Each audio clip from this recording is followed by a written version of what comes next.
Hello there, lovelies. It's Kendra here. How are you? How are you doing on this beautiful Tuesday? We are in February. Can you believe it? January just flew right on by. So, awesome. All right, I wanted to make sure that I was on. Let me share this really quick. So, let's have a conversation. Let's talk about what it takes to be in business for yourself as a woman and creating success. All right, I want to share this to my page really quick.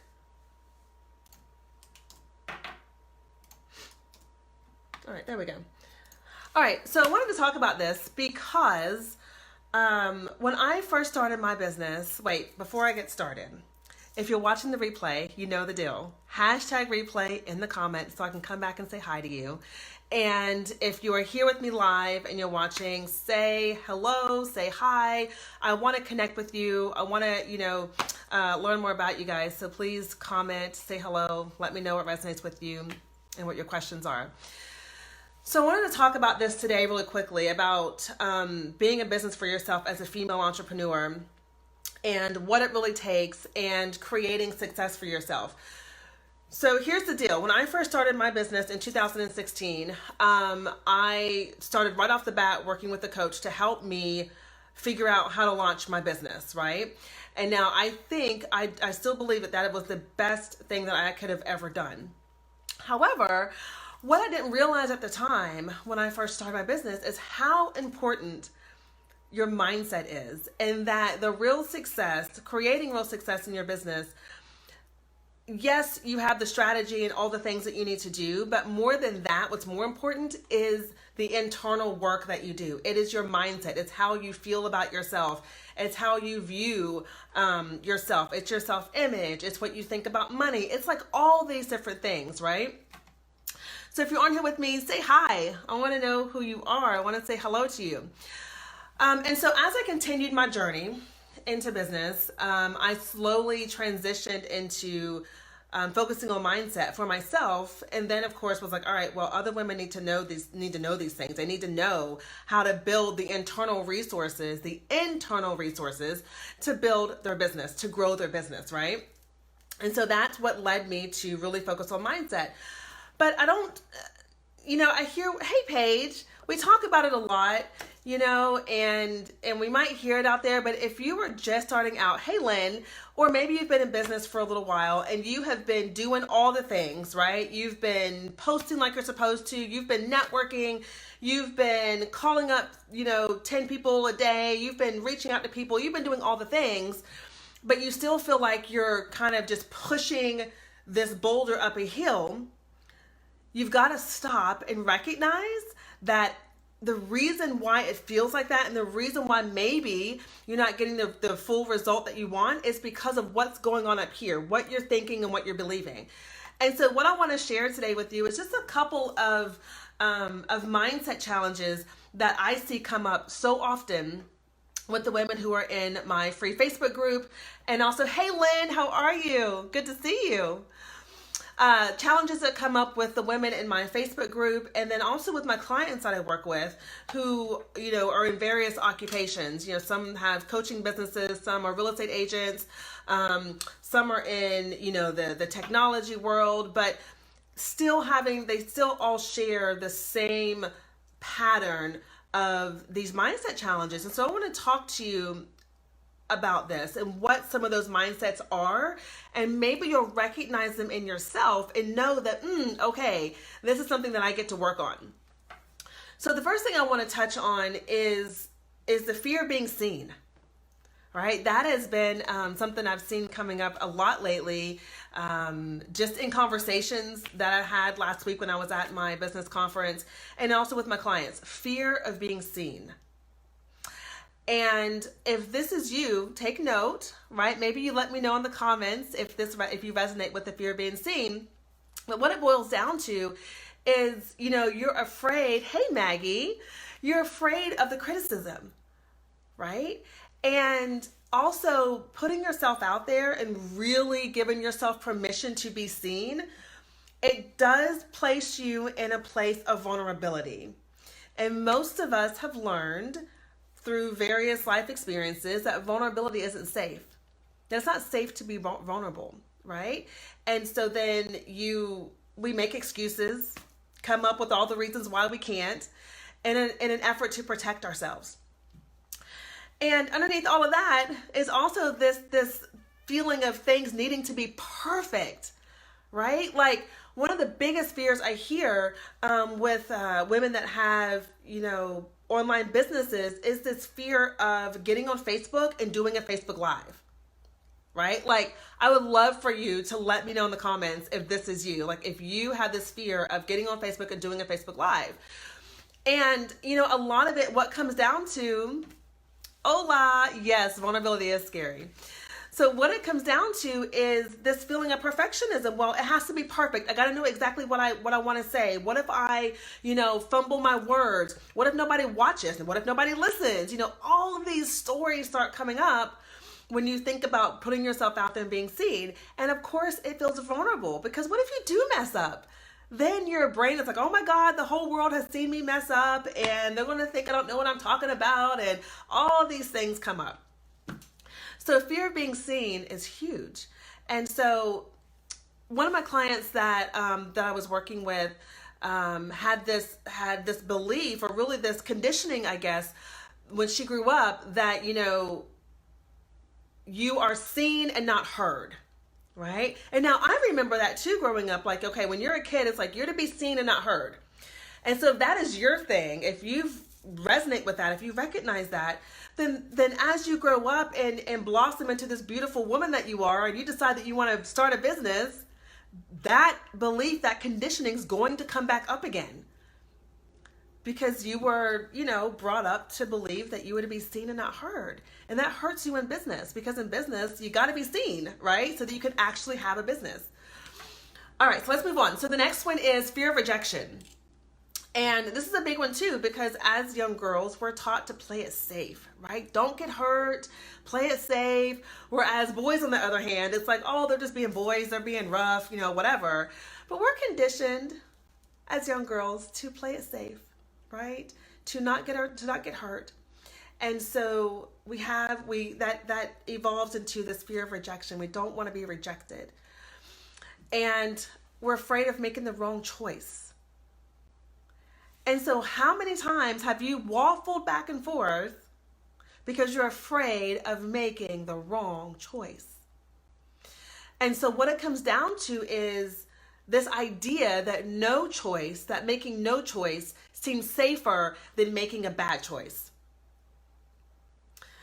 But again, I'll say, if you want to expand and grow and make the money you want to make and help the people you want to help, then you've got to make some choice, and you've got to be willing to let yourself fail, right? That was I gave myself permission. I guess it's probably been about 1.5 years ago now, where I was so over myself, and I was like, you know what, Kendra, I give you permission to fail. I give you permission to go out there and do what it is you feel like you need to do, and I give you permission to fail.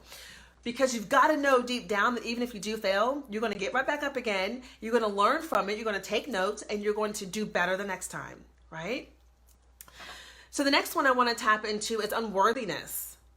Unworthiness. And this is a deep one for women in business. And how I see this play out in business is you don't charge what you don't charge what you're worth for your services. Right? I see this all the time. And hey, I've been there too, where I've been all back and forth about what should I charge, what should I do, and I don't know what to do, and all this good stuff, right? So having a feeling of unworthiness where you don't feel worthy enough to actually charge for what it is that you do, or charge enough for what it is that you do. And so here's the thing. Many of us women that are in business, you have this big heart, right? You have this passion to serve. You have this passion to help people, but then that becomes confused and conflicted with the purpose of being a business, right? Which is to make a profit, and you can't have both. So then your heart is like, oh, I just want to serve people. I just want to help people. I just want to do, the things, right? And then you get all confused and conflicted when it comes time to actually charge for this service. You're like, all right, well, I want to charge for it. But then then this idea of wanting to help and serve gets all confused with what it means to be in business. And what it means to be in business is to make a profit so that you can help more and more and more people, right?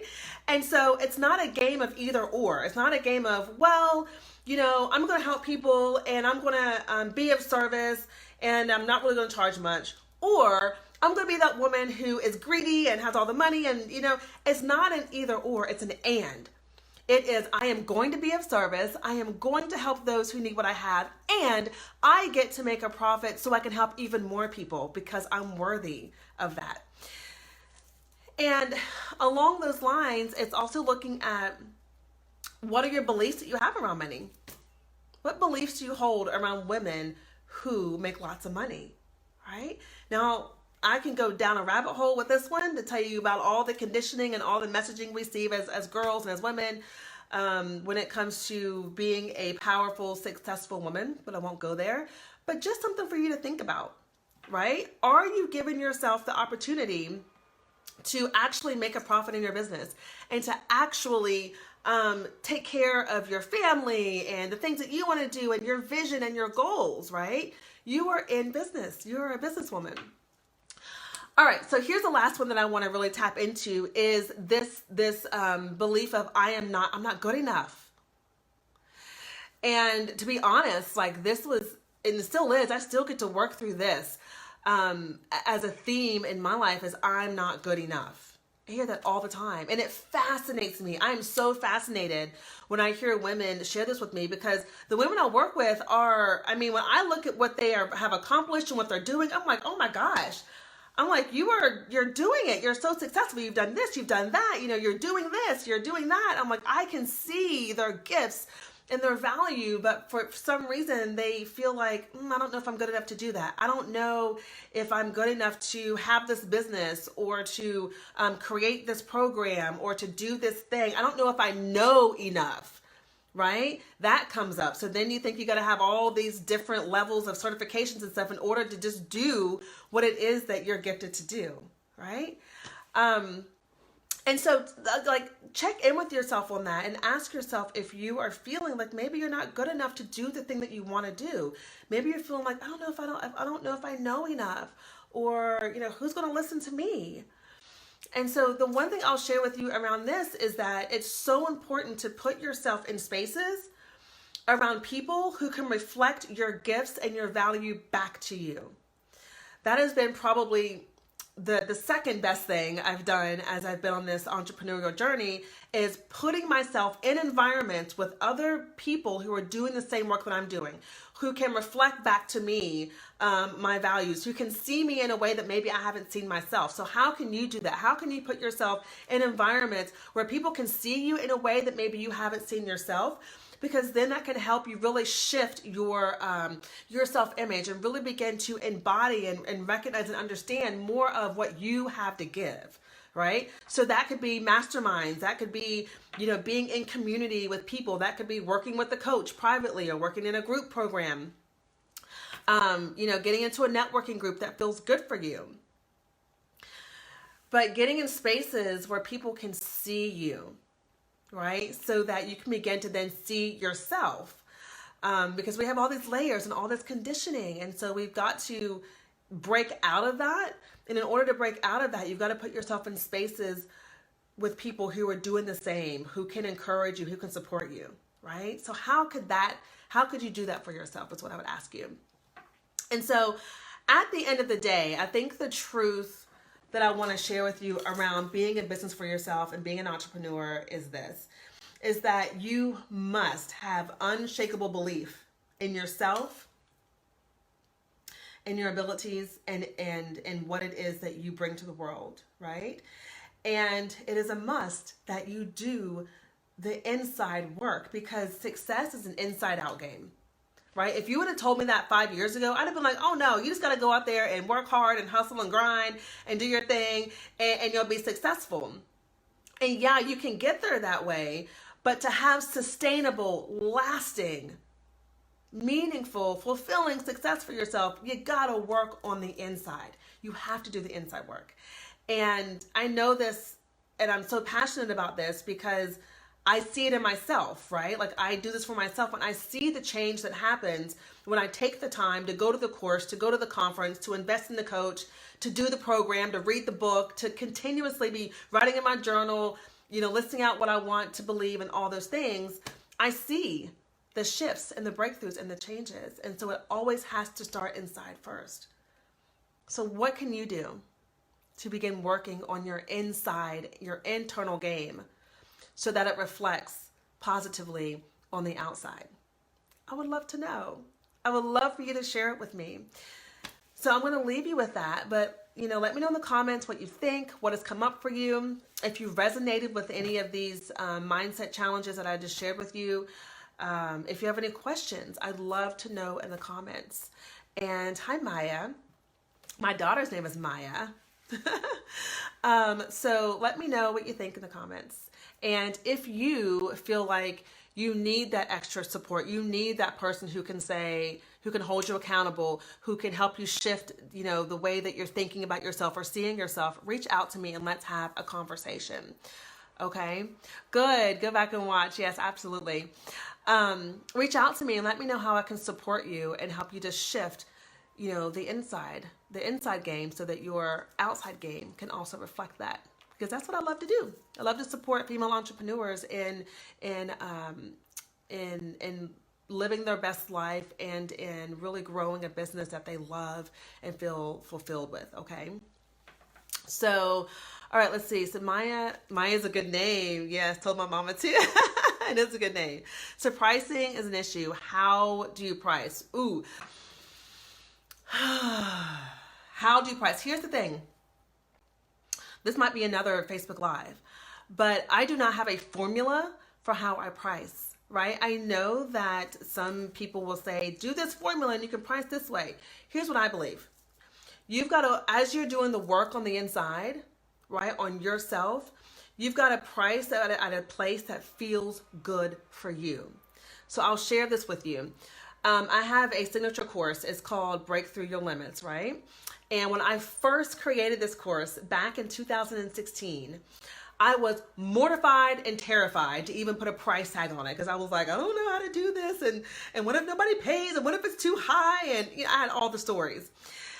And so one of the things that I learned is at one point I had a price at the time I thought really high. And so because I couldn't get myself to believe that I could actually charge that much for my course at the time, I totally sabotaged myself.